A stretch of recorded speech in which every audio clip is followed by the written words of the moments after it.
Hey! This is JJ and Alex. I made a name for myself, I told you I won't be denied. As you wrap up your day, it's time to get your fix of the teams you live for and the sports you love. This is JJ and Alex on 97.5, the KSL Sports Zone.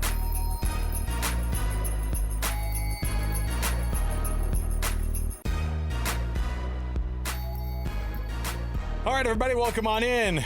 We're going to talk 3 times as fast as we normally do on a normal show because we are cutting the show by a third today with the Utah Mammoth on the road, Eastern time zone. You got to figure it out, and so we're going to jam as much as we can into 1 hour of the program. What's going on, JJ? Not much. Just hanging out, ready to do an hour of power. The power hour. We don't have a choice, but excited to have the Mammoth on coming up. Hopefully they get back on track on the road in Buffalo. Oh, the Sabres suck, right? Like, come on. I don't know. Plus, Paterka's going back to his old place. He's going to be like a big old... Doan and Kesselring. Come on. It's kind of a... Let's see. That's going to be a thing. It should be. I mean, take whatever you can into every game to try to... Man, I hate these guys. Yeah, do some of that. They probably like them. They probably still like them. There's probably a lot of people who still like. That's kind of. I mean, in a short period of time, fans fell in love with the donor. Kesselring too. They're good dudes. So yeah. But you have to give up something to get something, and that's what was required to get J.J. Paterka here. And obviously, I mean, it's pretty obvious at this point, right, that the Mammoth are better with Paterka. So you remember when we saw? That's how it works. Didn't we see? It's a business. Remember when we were at the opening night? And that poor guy and his wife were wearing the Josh Doan jerseys, and you're like, oh, 1 year That's in, right. and you already got to get rid of the Josh Doan jerseys. Yeah, it's like, Are they doing the jersey exchange? Do they have a jersey exchange Come for the on, Mammoth? let's go. We've got lots to go on the program today. It is your very first edition of the College Football Playoff Rankings. I mean, it seems like we wait so long to finally get here, and we are finally here. Those rankings will, of course, come out tonight after our program, and so we'll be able to have those reactions tomorrow. But let's go ahead and do some guessing on our own because, you know, I think that we have a pretty good idea of the minds of the folks down in Texas as they get together and the College Football Playoff Committee convenes in like a weird, almost football papal conclave where they get together and they send the smoke outside the building. We have our first rankings. Congratulations. Do you think they limit their food and their water like they do in the old conclave? Absolutely. Oh, no. You trust me. Can you imagine how well that's catered? I was going to say it's the opposite. It's happening in Texas. They keep feeding them. You know it's good. They keep feeding them. There may be alcohol served. I think they're having a good time. Are you allowed to make a college football playoff you have to be drunk to make one. With being a little bit tipsy? You know. I want my committee a little bit tipsy just for fun. Just to make it a fun road down the college football playoff path. So let's get it going here. Let's kick off the program as we always do. It's the cut right here, top of the hour. It's time for the biggest story of the day. This is what made the cut with JJ and Alex on 97.5, the KSL Sports Zone. Trajan Wealth brings you this portion of the program. TRAJAN Wealth.com for all your trusted local needs in retirement. TrajanWealth.com. All right, so let's roll this thing out here. Are there any kinds of delusions that it would be anybody at the very top but Ohio State? There are some people who say maybe Indiana sneaks in. Indiana with a road win against Oregon is a pretty darn good resume. Yes, it is. Compared to what they had last year. And it's better than any win Ohio State has. And if this committee doesn't consider other rankings, which they say they don't, then wouldn't the math tell you that Indiana might get the nod over Ohio State in the very first playoff rankings for this week? The fact that Ohio State is a defending champion and the fact that they are 8-0, how do you weigh Texas versus Oregon? I think you obviously should give the nod to Indiana's schedule. Ohio State did beat Washington on the road. Who are now ranked. Yeah. So keep that in mind. And when ranked, they blew out Illinois 34-16. So one could make the argument that Ohio State's schedule isn't that soft, but it obviously there's not a win over a top 10 team on Ohio State's resume. I would still, because they're defending champions and because they can only play the schedule that they have, I would put Ohio State at 1 and Indiana at 2. But Okay. I think it's absolutely worth a debate. Indiana could be 1 or 2. But why not just do the thing that we love the most, which is throw an SEC team in there to really And upset it? And you know the committee will be tempted to. And there is an undefeated SEC team with a win over Notre Dame. yeah, but I'm telling you right now, you are going to see Texas A&M and Alabama higher than you probably think that they're going to be. And I say Texas A&M's undefeated. So you can't say anything about Texas A&M because they're undefeated and they're in the SEC. I get it. They did beat Notre Dame. LSU doesn't even look like a decent win anymore. But I'm telling you that a 7-1 Georgia team, a 7-1 Alabama team, they are going to be thrust into the top 5 somehow, some way, right? They're going to be. Now, Texas A&M deserves to be there. The question is, does Alabama deserve to be like a 3, or even in some cases, JJ, I've seen it, that they are projected as a number 2? No. Yes. They're 7-1. CBS Sports has, and Brad Crawford from CBS No. Sports have Ohio State, No. Alabama 2. No. It's impossible. They have Alabama 2, Indiana 3, Texas A&M 4. Come on. Georgia 5. That's such Alabama. I know. Alabama. But It's not the same Alabama, folks. Saban's gone, man. Perk up your ears, BYU fans, because he's got the same guy who you just were like, I hate that guy, now has BYU also at number 6 on his very first. I think 6 is actually, I can make a case that they shouldn't be any lower than 6. So the majority of the projections right now have BYU. Now, again, if they're not to take into any account any prior rankings, you're right. Why wouldn't you put a Big 12 undefeated team up there with where you would put some of these other undefeateds out of the Power 4 conferences? You're undefeated in a Power 4 conference. That should mean something. Yes. Wins over Iowa State on the road. The Utah win now looks phenomenal, and it's going to keep piling up there, right? And so, especially if they beat Texas Tech. So the question is, these first rankings. Now, when the very first rankings came out last year, do you remember where BYU was? Number 7. They were number 7 in the very first rankings. Of course, it lasted all of 5 days, and they lost to Kansas, and then they lost to Arizona State the next week, and then it was just a formality of watching the tiebreak. Watching the tiebreak stuff happen, and then you decided, I guess it's going to be a decent bowl game. Man, what a fun year! Well, there's precedence there that they were 7 with an undefeated record last year. I would argue that there were better teams ahead of them last year than this year. This year is a mess because Alabama and Georgia both have a loss. All right, so Ole Miss too. I found online a predictor that has basically all the different projections from all the different outlets all combined into one kind of average, and here's what it looks like. You've got yourself Ohio State, Indiana, Texas A&M, Alabama, then Georgia, then Ole Miss, then BYU, then Oregon. Even though there are a handful that have Ole Miss going behind BYU, the most of them have Ole Miss actually ahead of BYU in some of these projections. So when these first projections come out, you know that you're going to have a local team here in this mix, which is what you had last year, which is crazy to think that BYU in the very first rankings of the last 2 seasons will be in a single-digit ranking situation. They'll be likely ahead of Oregon, and in some cases, I think when we watch this thing get revealed tonight, you might see that royal blue pop up before Ole Miss does at 6. I think the best they could probably do is 6.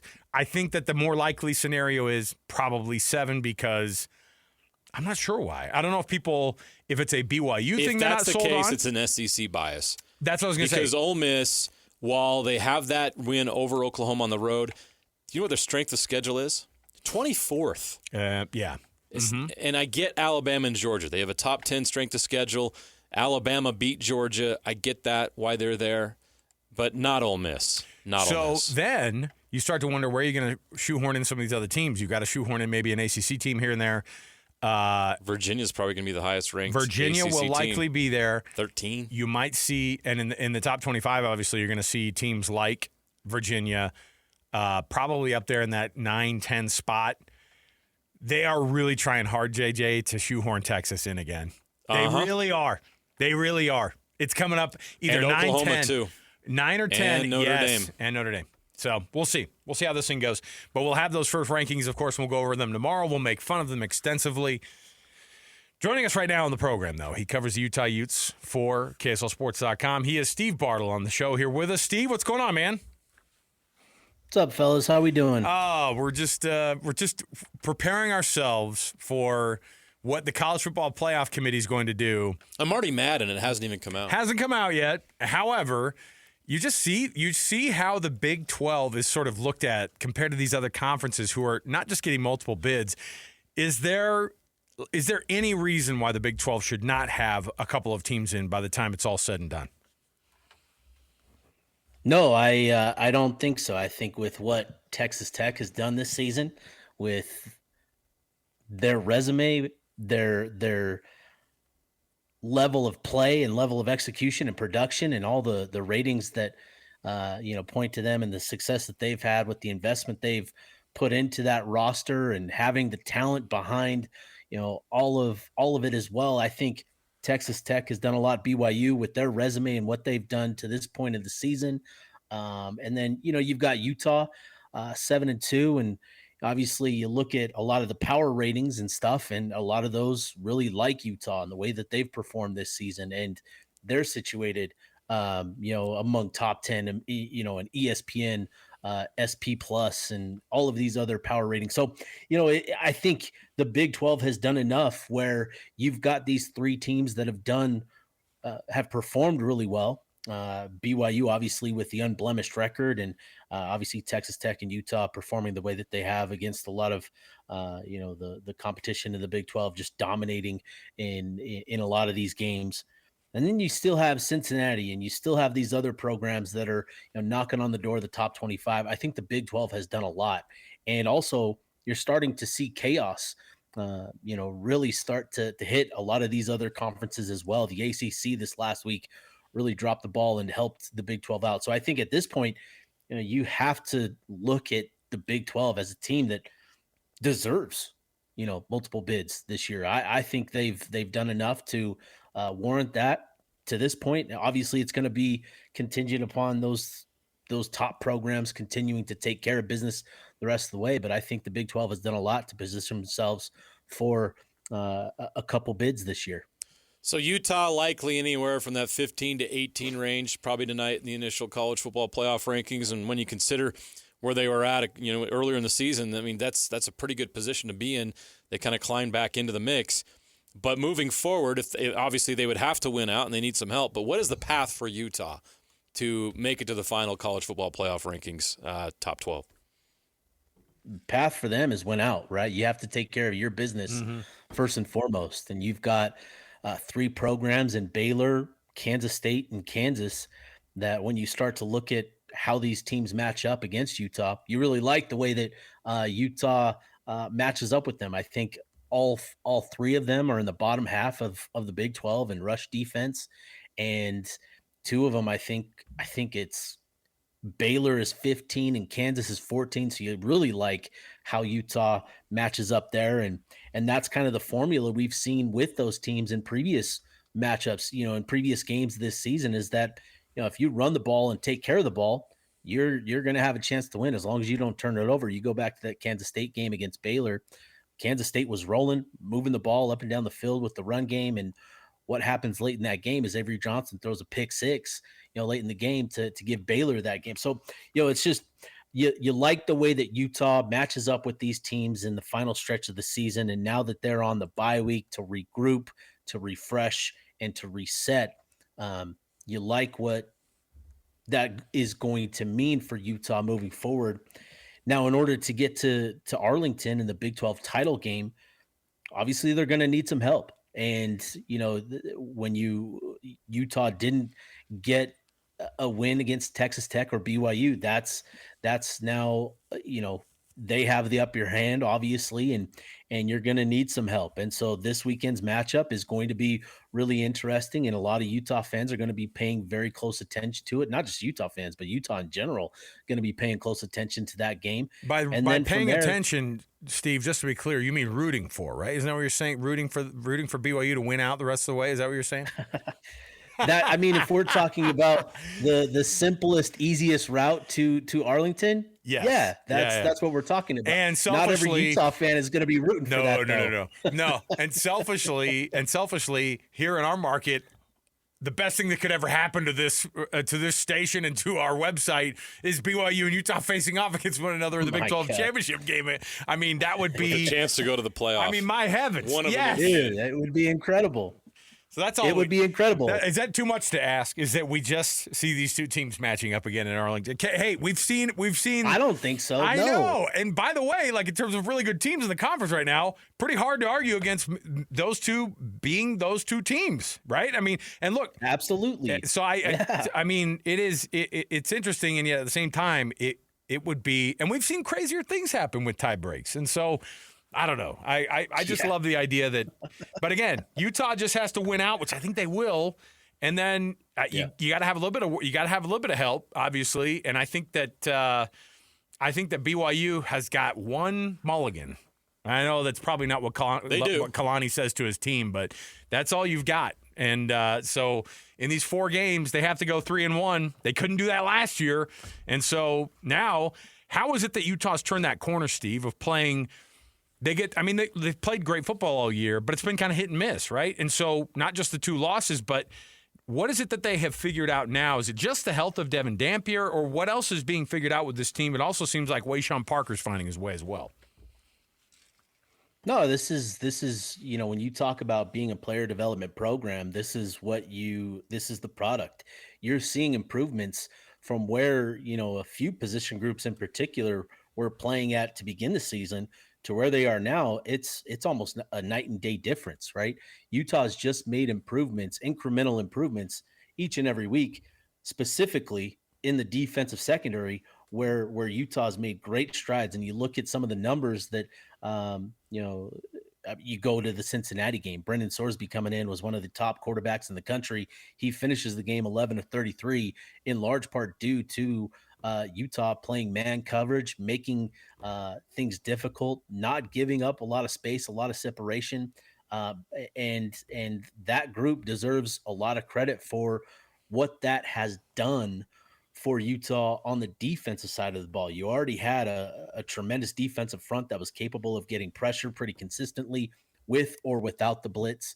And obviously we know Utah prioritizes stopping the run, and they've done that, maybe not as efficiently and as dominantly as they have in years past, but still efficiently enough to get stops at enough of a rate where you're giving the offense enough opportunities to put together drives and take control of the game. And that's just been the formula for Utah, is this offense with the run game, with Devin Dampier and the offensive line.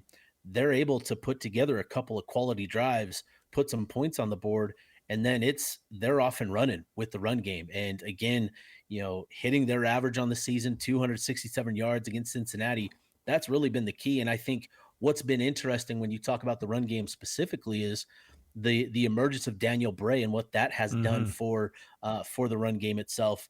Now, as Wayshawn Parker gets into the final month of the season, doesn't have a lot of usage, he still has a lot of tread on the tires with only 87 carries on the year. And he's starting to hit his stride with back-to-back 100-yard games. And then again, adding Bray to that mix, just adding another element that opponents have to account for. And it's just really done a lot to preserve the dynamic potential of Utah's rushing attack.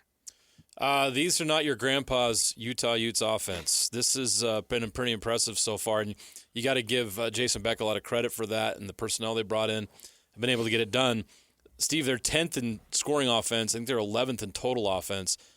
Are you surprised that the offense was this good? What was the expectation coming in versus what they've accomplished so far through, 9 games? I'll say this. I think Utah has had this sort of potential, right? And they've recruited over the years. They've had a lot of talent on both sides of the ball. Obviously, it starts up front for Utah with the offensive line and what they've done to add talent and really dominant players at times. At that group, the run game has always been there. And then the big question mark coming into the season was Devin Dampier and how he would adapt to the Big 12 conference slate and the level of competition here. And from game one against UCLA, he made a very strong impression. And, he's certainly not an elite level passer by any means, but what he does do is with his dual threat ability, he is an elite level threat there, right? He's able to get Utah into manageable situations. He's also able to overcome, which he's done a number of times this season, getting Utah out of long yardage situations, whether it be through the air or with his legs. So he's done a lot to raise his level of play coming up to this level, and I think that's been the key. But when you talk about Jason Beck coming here with his offensive scheme and how it would fit with the personnel already in place, and then with some of the pieces that they added through the portal, um, the numbers in terms of where they land in the conference and in the country are certainly surprising. But this sort of productivity was always there. It was always possible for Utah because of Beck's offense being centered on the run and it fitting with the strengths of this team, with the players already in place. It's sort of the mindset and brand of football under Kyle Whittingham that's been established. I just think it's been surprising to see Utah hit a lot of these elite numbers, but again, it just is a compliment to what they have in place with the offensive line and just how dynamic it's been.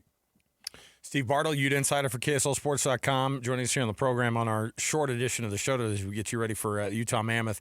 You brought up Jason Beck and just how much of a change has it been up there now that the offense is number 11 in the country in total offense and is number 2 in the country in win deficit and points per game. They're top 5. I mean, those are all really, really good first-year resume, builders, obviously. But and the vibe just must be totally different on top of the fact that, that they're not just winning, but they're also able to put an offense out there. I just want to know what the feeling has been like now that things have been changed over for that year because, you got a whole staff you got to get used to. Yeah, the vibe has been very different this year compared to the last couple of years up at Utah, especially on that offensive side of the ball. And I think it's been that's a credit to the coaches, right? Jason Beck, Mark Atuaya, Micah Simon coming in and bringing a new energy and a refreshed mindset and a fresh set of eyes, really, to look at things and assess things. And that's been a priority for this staff is, kind of resetting the vibe a little bit. And I think that's been key to Utah. And it's a credit also in large part to the players and, Devin Dampier with what he's brought with his personality and confidence and an understated sort of swagger that I think has been missing at that quarterback spot the last couple of years.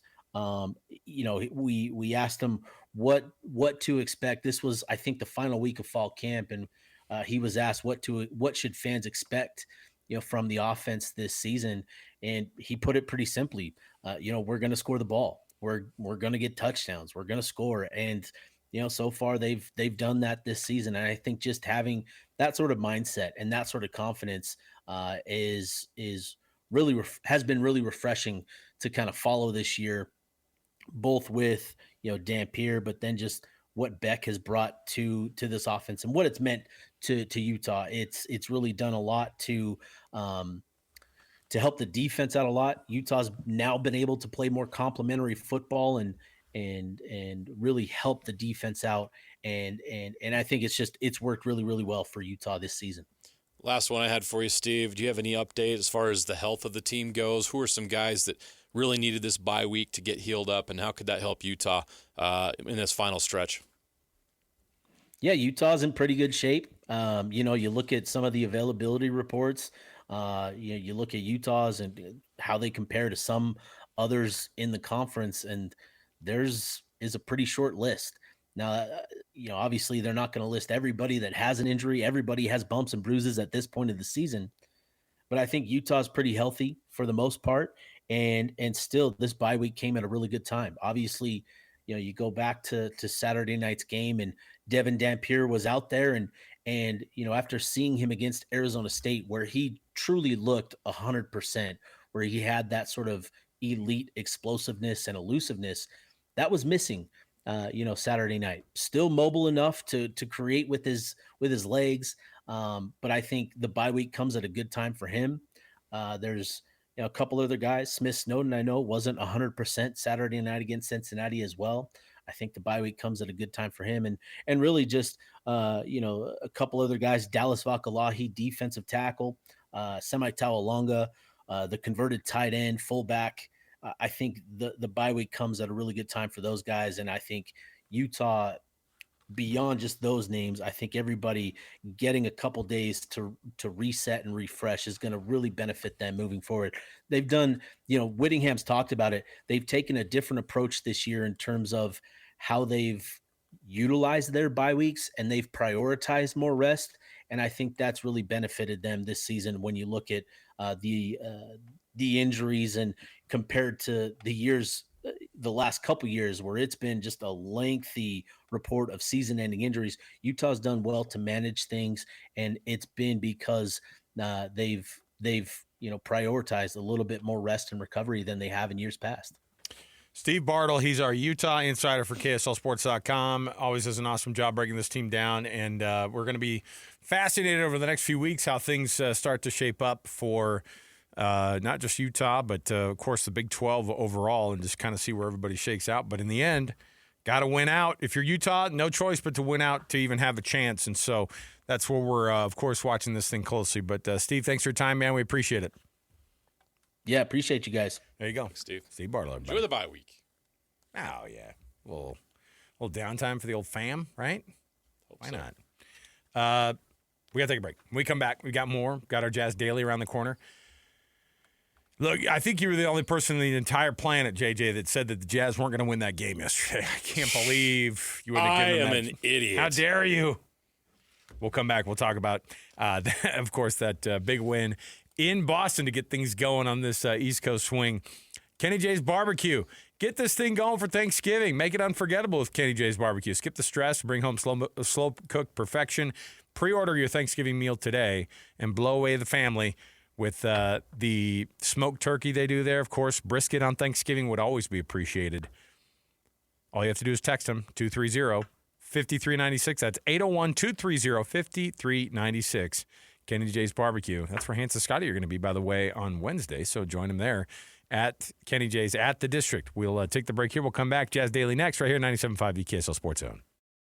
What time is it? Your exclusive home of Utah Jazz basketball is right here on 97.5, the KSL Sports Zone.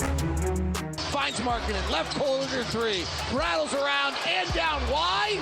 Depth, taxes, and Markkinen from the corner. The guarantees in life. Loses the ball. Clayton has it. Lobs it up to Markkinen, who taps it up and in. Spins back, baseline J, too hard. Rebound Nurkic, back up. Yes, with 0.6 seconds left. Yusuf Nurkic puts the money down with 0.6 seconds to play, and the Jazz lead in Boston. You're locked into JJ and Alex on 97.5, the KSL Sports Zone. Welcome back, everybody. JJ and Alex, 97.5 the KSL Sports Zone. You got your Jazz Daily right here. We're going to sneak this in before we get you ready for the Jazz, or for the Mammoth tonight, facing off on the road against the Buffalo Sabres. So that's going to be right here at the top of the hour. But it is a Jazz Ticket Tuesday. You know what that means? JJ is generous enough to give away some tickets, so let's do it right now. It's It's Jazz Ticket Tuesday, and your chance to win tickets is right now. Call this number now. Call this number now. Be caller number 12 at 801-575-ZONE. 801-575-ZONE. And you'll be on your way to Delta Center to see the Utah Jazz. He fires the three. He hits. Oh, don't do me like that. This is 97.5, the KSL Sports Zone. All you have to do is give us a call right now. Call number 12, 801-575-ZONE. That's 801-575-ZONE. You get a pair of tickets to see the Jazz coming back home against the Minnesota Timberwolves Monday at Delta Center. So give us a call right now, 801-575-ZONE. Just like we had, I penciled this in before the season started. I went, they're probably going to pick up somebody like Yusuf Nurkic, and then he's going to probably hit the game winner against the Boston Celtics, JJ. Nurkic, of course, Nurk with the W last night. The hero. They get the win on the road. Here's what's more impressive to me, and you brought it up yesterday when we were talking about this. Like, Keontae George has turned some sort of a corner. He's all grown up. And 16 points in the third quarter. Yeah. For Keontae. 31 to lead the team. On a night when Lowry gets 20 and 9, great. But that was quite a win for this team on the road in terms of a confidence builder. I told you about how when you go on the road, you got to play big boy basketball in the NBA. No one cares. Yeah. Out east, it's bigger than it is anywhere. And in Boston, it's as big as it is anywhere. What's great about Boston is they don't have a killer right now on that floor. Jaylen Brown's trying, but it's hard to lonely. carry. Yes, and so it's hard to carry the team on your own. Jazz get the win at the Celtics, 105-103. Nice night for the Jazz. And Will Hardy's group must be excited to get things started off right there. Yeah, can we talk about Keontae George? Because he's been phenomenal. Now, it's not the first time he's scored 30 points in a game, right? That's not the big deal. He's being consistent, though, It's isn't he? everything else, okay? He looks like a legit NBA point guard this year. Just 4 assists last night, but he had 5 rebounds. 2 other things that I've noticed. His shooting percentage is way up. He was 56% from the floor against the Celtics, 40% from 3. Here's another thing. He's getting to the free throw line. Now, that's a maturity in your game. When you find ways to get to the line for the easy ones. He was 11 of 13 from the free throw line. So 11 of those 31 points came at the line. Go back and look at his stats from his first 2 years in the league. I don't know that he ever got to the line for 13 attempts. So these are big steps in his development, big steps in his game. And I want to throw another thing out there you don't measure in the stat sheet. He's playing like a leader now. Like, he sets the tone for this team. And you saw things develop in the offseason. We heard about him taking the team out to Dallas, or was it Waco, wherever it was in Texas, got the guys together. I think he went out to Europe with Lowry at one point. Like, he's doing things that leaders do and doing things that show maturity and professionalism and saying, I want to be taken seriously by this league as a dude and a player in this league and a force. And it takes time sometimes. Remember, he was 1 year out of high school getting drafted. He played 1 year at Baylor. And it takes time to grow and progress. And he was only the 16th pick in a draft. So what were the realistic expectations for Keontae George? A lot of guys in that 16 range, if you're a rotation player, you're probably a pretty good NBA. It probably worked out pretty well at that pick. Well, he's showing himself to be not just a starter for the Jazz, but a centerpiece moving forward for this franchise. And it's been awesome to see that growth and development from him. The confidence, the swagger, and doing the little things, being willing to defend, putting effort on the other end of the floor is a big step for him as well. I thought it was nice for Keontae to have the night that he did. But again, 16 points in the third quarter is insane, right? When you think about coming out of the half and just taking the team on the back. They outscored the Celtics 38-26 in that third quarter. That completely flipped the game. It did. And so here's the other thing. All the defensive woes that you've kind of seen, there have been a couple games where they've held, by the way, like you hold the team to under 110 points in the 2025-2026 NBA. Like, that's a good showing for you on the defensive side of things. They've done that a couple of times. They did it against the Suns. And they did it again when I think it was the Suns, wasn't it? It was like a same kind of a no, it was the Kings. Yes. It was like 104, 103, you know. 1 point loss. And so in years past we've watched this happen before. Or last year we'd see this a lot.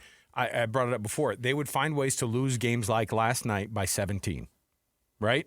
Correct. They would melt down in the middle of the third quarter. And then by the middle of the fourth quarter, you saw the writing on the wall, and then you'd see reserves start to come in on both sides. You know what I mean? Like there was a feeling to every game that especially if you're missing a key player. Like Walker Kessler sets the tone defensively and is such a force around the rim with his rebounding, and now he's stretching the floor out by being able to make a three. Yeah. You're missing Walker Kessler, and you still went on the road and beat a Celtics team that's obviously not what they have been. They're not a contender anymore, but they're probably a playoff team in the East, right? It's a good win. Good for this group. Nurkic the hero last night. So there you go.